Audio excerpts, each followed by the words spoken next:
The late Anton Chekhov, a Russian writer, is said to be one of the great short story fiction writers in all of literary history. He has a short story he wrote by the name of The Lament.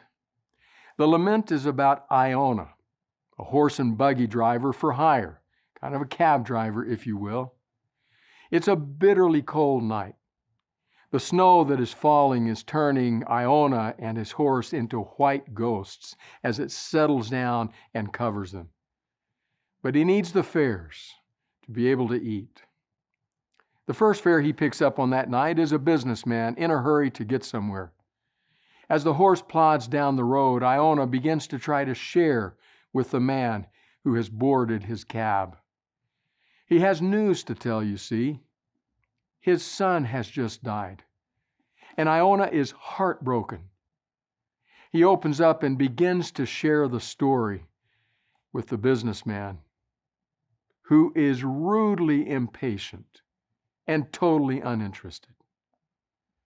He finally exits the cab, leaving Iona heartbroken and even more cold. And the snow continues to fall. It's several hours later before he picks up his next fare. It's actually three young men right around the age of his son who died. Surely they will be interested in hearing my tale, my sad story of lament. But they are extremely rude, very boisterous, but extremely rude. They actually laugh and begin to mock Iona. One of them even slaps him on the neck, in essence telling him, "Hurry up, we want to get to the place where we're going." They exit the cab. And Iona is even more heartbroken. No one will listen to his sad saga. And the snow continues to fall. As that bitterly cold night unfolds, it doesn't seem to matter to whom he turns, to another cab driver, to a house porter, wherever he turns, there is no interest in hearing his pain, his sorrow. When the night finally and mercifully ends, Iona takes his cab and his horse back to the stable, takes his beloved horse inside and begins to wipe her down, prepare her for sleep. And it is only there that he finally opens up, unburdens his soul, shares his lament with his patient, plodding horse. It's a sad tale. It leaves the reader asking the question, does nobody care? Will nobody listen? Will nobody come alongside old Iona to share his sorrow? And yet it's a tale that underlines the reality of the often cold, often bitter, often cruel world in which we live. It seems on every hand we find reasons for loneliness, reasons for grief, reasons for sorrow. It seems everywhere we turn, people are heartbroken, carrying heavy loads. And yet they experience nothing but the cold, bitter night. Doesn't matter if it's the geeky teenager in the high school lunchroom or if it's the office clown who has everybody in stitches and then goes home to cry alone. The questions are there. From the bereaved husband, from the abandoned wife, from the broken-hearted lover, from the life-sentence prisoner. We're alone, we're hurting. Is there nothing that can change our world? The questions continue to echo. The question is there an idea that could change the world? We're in a series entitled 7 Ideas That Could Save the Church, and one more that could change the world. We've been at it for 7 weeks. This is our 8th and final week. We've looked one at a time at the 7 ideas for the church. Now all that is left is to ask the question about that one other idea. that might change the world. Is it possible? Is there such an idea? I want to look and see. And in order to look and see if there is such an idea, I want to take us to Matthew's Gospel in the New Testament. Take us to that section of Matthew's Gospel that we know as the Sermon on the Mount. Because here in the Sermon on the Mount, Jesus actually talks about relationships, human relationships, relationships between people, relationships with people who may sometimes be kind to us and may other times be cruel to us. Can we find in that sermon an idea with the potential to change the world? Well, we're going to look. And we're going to begin in the first chapter of the sermon, Matthew 5, reading just a few words, verse 38, because here in verse 38, Jesus starts talking about an idea that should unfold in relationships between people, or at least should have unfolded at a certain time. Matthew chapter 5, verse 38 says this, "You have heard that it was said, eye for eye and tooth for tooth." That's the first idea. It's formally, technically known as lex talionis. It's the law of retaliation. And believe it or not, that was an idea that was supposed to change its world.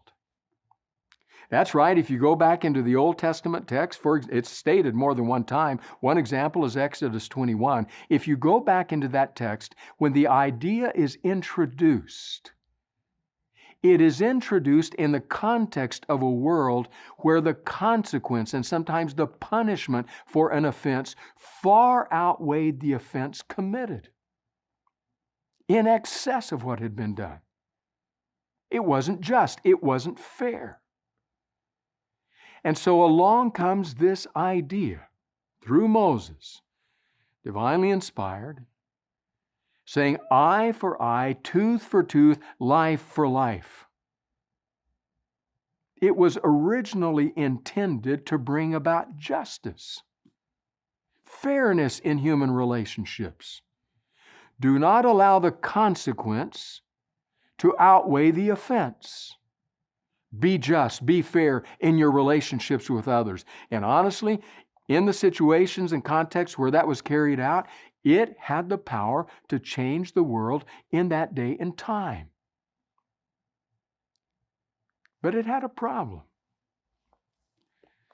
Human nature being what it is, it didn't endure as a matter of justice and fairness and equality. It became about payback, getting back at the other person. And that eye for eye rule of dominating human relationships lives on. One example of it is in sports. If you look, for example, to the world of hockey, that beautiful and gentle gliding sport from our neighbors up north, until you watch it, it has an example of this eye for eye, tooth for tooth rule dictating.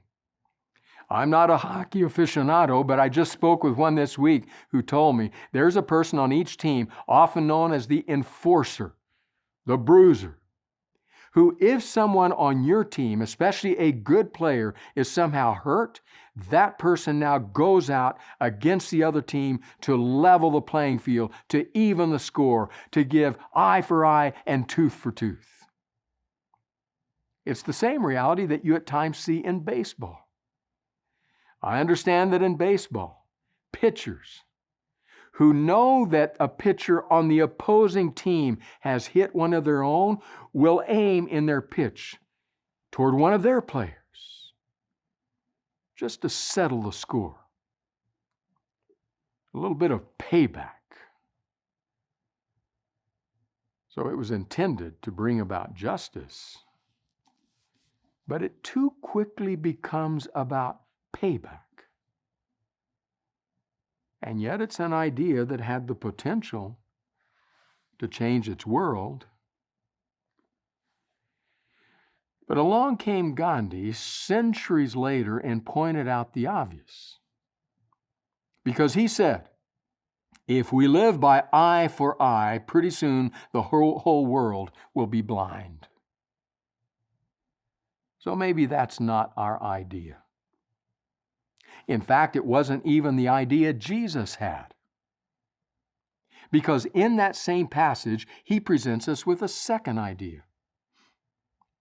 This one we know as turn the other cheek. If the first was eye for eye, this is turn the other cheek. So back we go to Matthew chapter 5, rereading that verse and then finishing that short paragraph. You have heard that it was said, eye for eye and tooth for tooth. But I tell you, do not resist an evil person. If anyone slaps you on the right cheek, turn to them the other cheek also. And if anyone wants to sue you and take your shirt, hand over your coat as well. If anyone forces you to go 1 mile, go with them 2 miles. Give to the one who asks you, and do not turn away from the one who wants to borrow from you. Turn the other cheek. In this case, the idea is one that doesn't seek justice, but seeks grace. It actually doesn't strike back, evening the score, but seeks to pull back and allow grace to rest on the relationship. Now, that's an idea, certainly, that could be life-changing, that if practiced enough could even be world-changing. Because one of the deepest rights we human beings tend to cling to is the right to get even. You see it in little children. What parent hasn't heard, but he hit me first? And then things devolve from there. It's that right we have. You hurt me, I'll hurt you. You hit me, I'll hit you. You talk bad about me, I'll talk bad about you. And to that Jesus says, whoa. Wait a minute. Wait just a minute. Slow that down. Turn the other cheek. Relinquish your right to get even. Now there's an idea. Suppose you're driving on the freeway. You see your exit ramp coming up. You put on your blinker, you're going to move over. You see in your mirror another car is coming. It's a ways back. You have plenty of space to move over. But the car speeds up. You need to get off. It's far enough back that you move over. The car now passes you on the right, scaring you where you swerve back, beats you to the ramp, and now you exit. If you're following the first rule for human behavior, lex talionis, eye for eye, you know what you do next. You speed up, and at the first possible chance, you cut them off, and then you slow down. Like, really? You're going to do that to me? Well, here's what I'm going to do to you. But if you're following this turn the other cheek reality, you ease off the gas pedal. You refuse to speed up. You choose to hang back and let it go. You may be stirred up inside. You may be roiling inside, maybe even with anger. But you make the intentional decision to back off. And because you do, there are no further fireworks. That's the turn the other cheek principle. There's no question that this lands us in a better space than the first eye for eye principle. But it does leave us at times with some things we have to deal with internally. Now, you recognize as soon as we talk about that turn the other cheek principle, we talk about Jesus Christ himself. In no place was it more evident than on the weekend of his crucifixion. That night before the crucifixion, as the soldiers buffeted and battered him, as the soldiers slapped him, hitting him on the head, spitting on him, covering his face, punching him, and then saying, "Prophesy, who hit you that time?" What was the old gospel song lyric? He could have called 10,000 angels to destroy the world and set him free. He could have. But he turned the other cheek. Is that our idea? An idea that could change the world? Turn the other cheek? You have to have a fairly robust, internal, healthy structure to be able to do it. To be able to practice that kind of restraint. But when you do live it out, it changes the situation. Is that our idea? An idea that could change the world? Well, I might be tempted to stop there and say that's the idea with the power to change the world, but Jesus didn't stop there. Because in this same sermon, the Sermon on the Mount, just a bit later in the sermon, he went to another principle that informs human relationships. This principle is such a powerful principle that we've actually given it a name. We call it by a name. This idea is that earth-changing. We're not sure exactly where the name came from, but it appears to have come out of Great Britain, the United Kingdom, back in the 17th century, when Anglican theologians and Anglican clerics began to call it by this name. And ever since, that name has endured. It's not a name that appears in the Bible, but everyone knows it when you hear it. People know the principle when they hear the name. Here's the name. The Golden Rule. The Golden Rule. As soon as we hear that, we think Matthew 7:12. It's very short, pithy, pungent, powerful. Listen to its words. Jesus speaking. So in everything, do to others what you would have them do to you, for this sums up the law and the prophets. When he says the law and the prophets, he's talking about the scripture of his day. A summary of all of it, he says, is contained in this one idea: do to others what you would wish for them to do to you. The Golden Rule. Now, this is different than the last principle, that turn the other cheek principle, because in the turn the other cheek principle, all one needs in order to live it out is a healthy and mature sense of restraint. I won't strike back.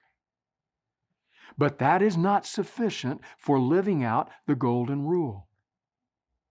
It is simple and succinct, crisp, concise, and clear, but it is deeply demanding.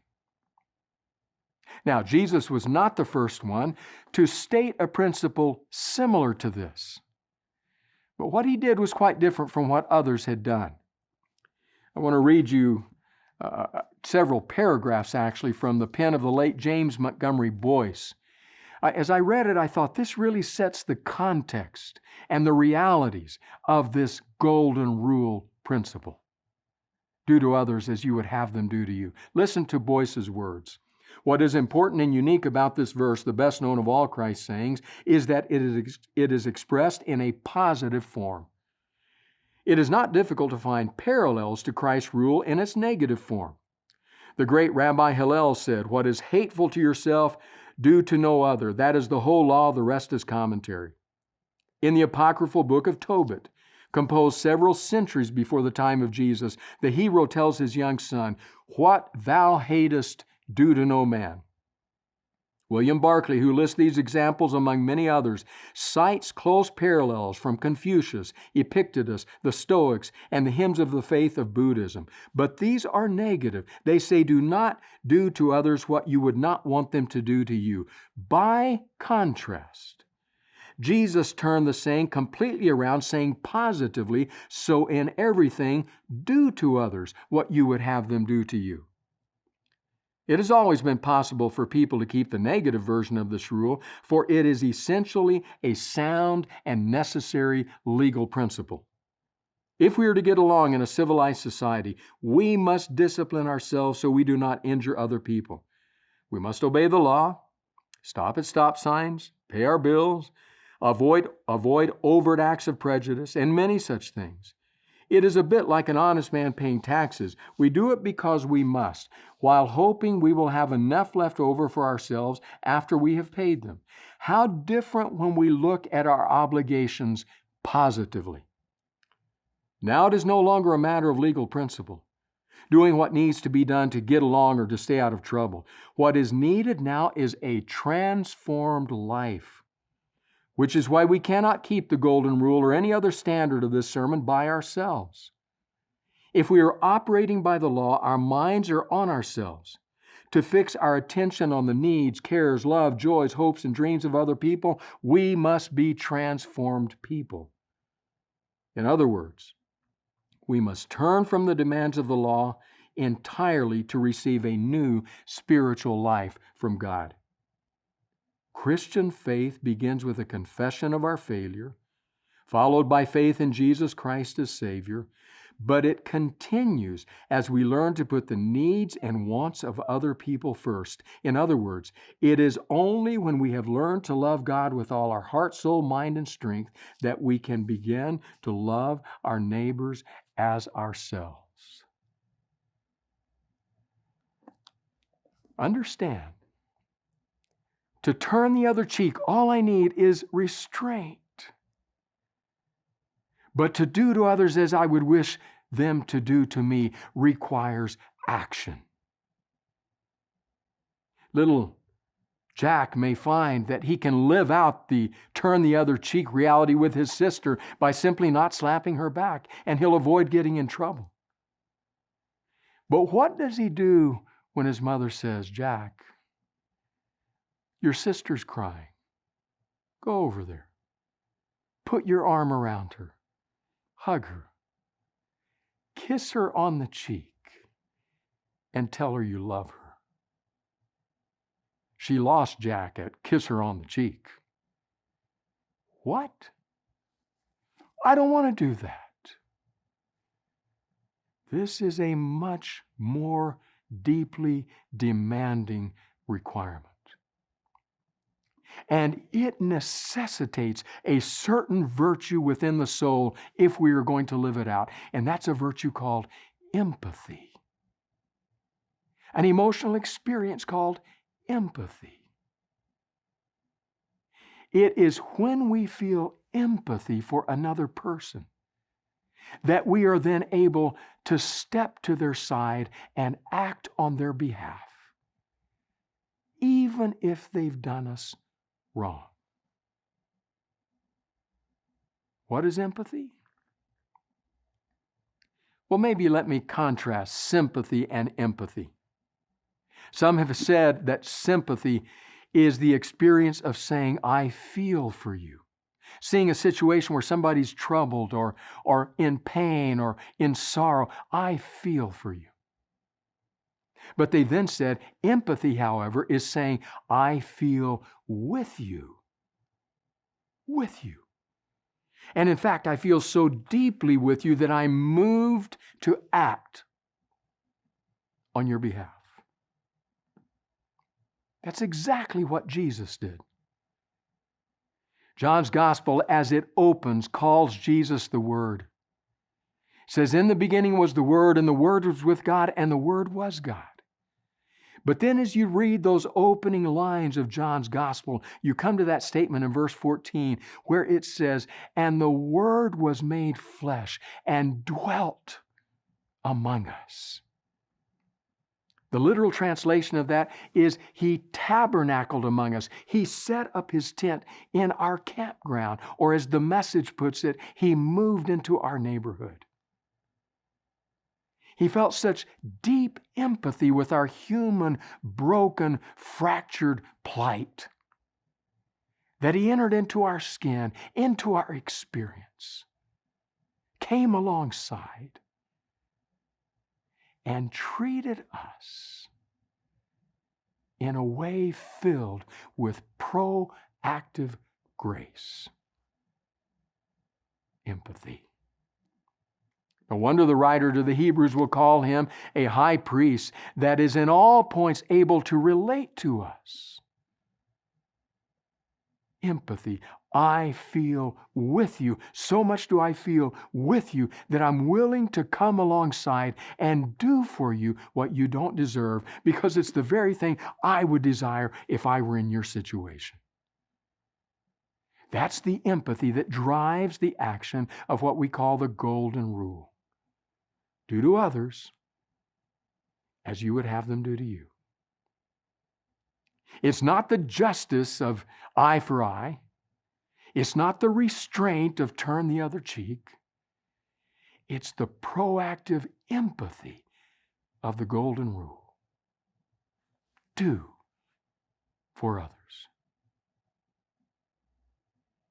Is that idea sufficient to change the world? What happens when people live out empathy?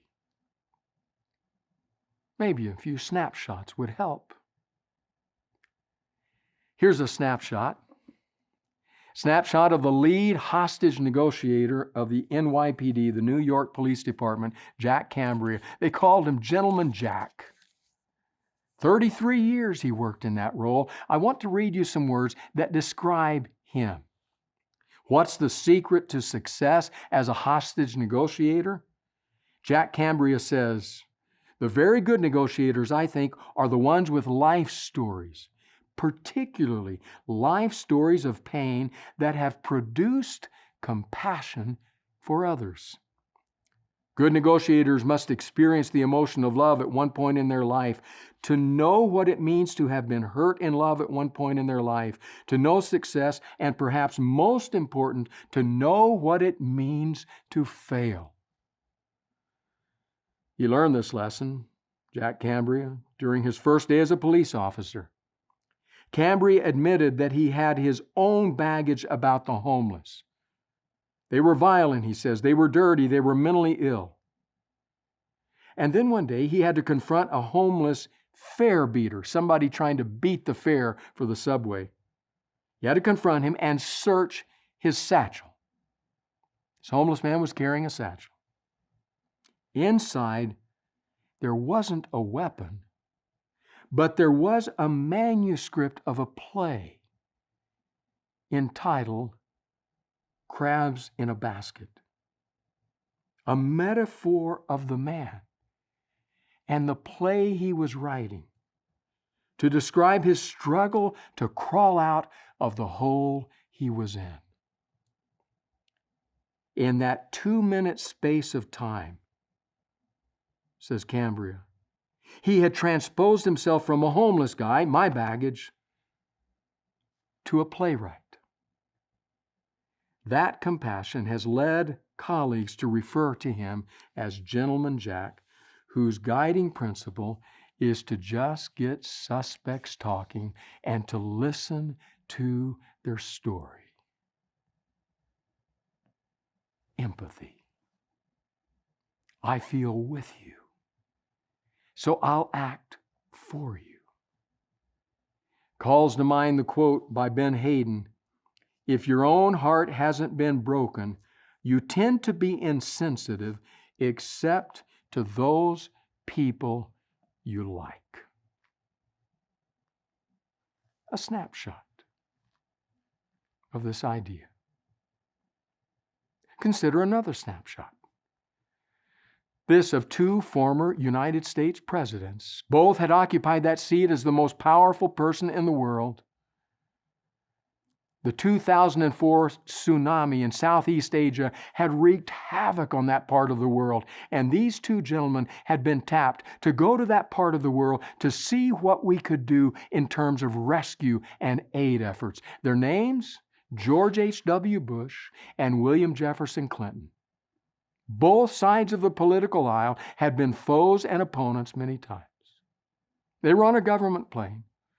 This particular government plane had one bedroom where one of them could sleep, and there was one other room with some chairs, tables, lamps. When it came time to sleep, Bill Clinton spoke to the fairly older former President Bush and said, "You take the bedroom, please." Bush would later describe, and these are his words, what happened. "We could have switched places," Bush commented, "each getting a half night on the bed. But he deferred to me. That was a very courteous thing, very thoughtful, and that meant a great deal to me." Empathy. Some have described empathy as your pain in my heart. A snapshot. Or boys and girls, what about this snapshot? I just read it this past week. The story of Johnny, 3rd grade, 4th grade, somewhere along in there. Johnny, who was in class that day and who needed to get permission to go to the restroom, couldn't get it in time. And he peed his pants. He tried to cover it with a notebook, school book, thinking this is social suicide when the other kids notice. He was filled with terror. And then there came the teacher, going to have him stand and present something to the class. He was thinking, I can't do this. And it was just then that Susie sat right behind Johnny. Teacher had asked her to clean the goldfish bowl. She had gotten another bowl, filled it with clean water, and was making her way there. When just before the teacher got to Johnny's desk, Susie got there, tripped, and splashed that entire container of water all over Johnny. Now all the other kids were laughing at Susie, mocking Susie. She's such a klutz. A while later, as they waited to get onto the school bus to go home, Johnny said to Susie, "You did that on purpose, didn't you?"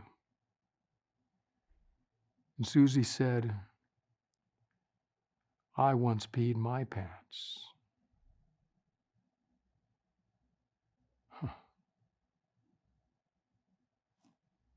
Kids. Empathy. The golden rule. Changing their world. You suppose that idea is powerful enough to change the world?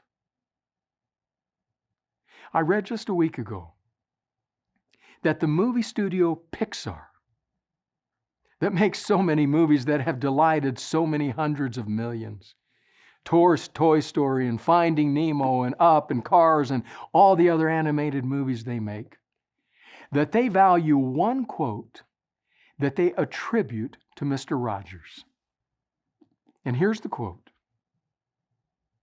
"There is nobody you can't learn to love once you've heard their story."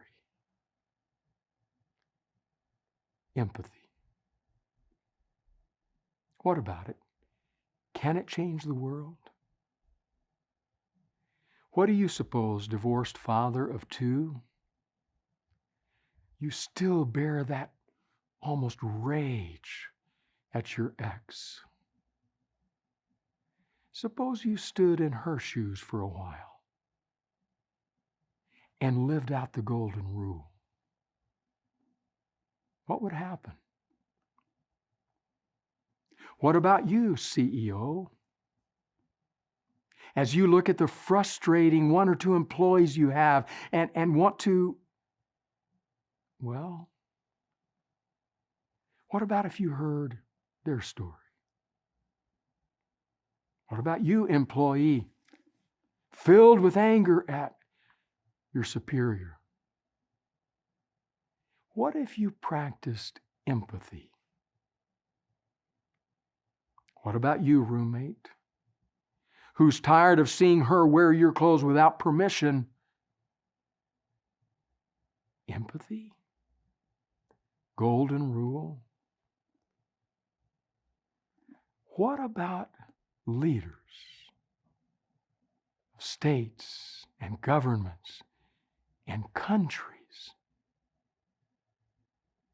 What do you suppose would happen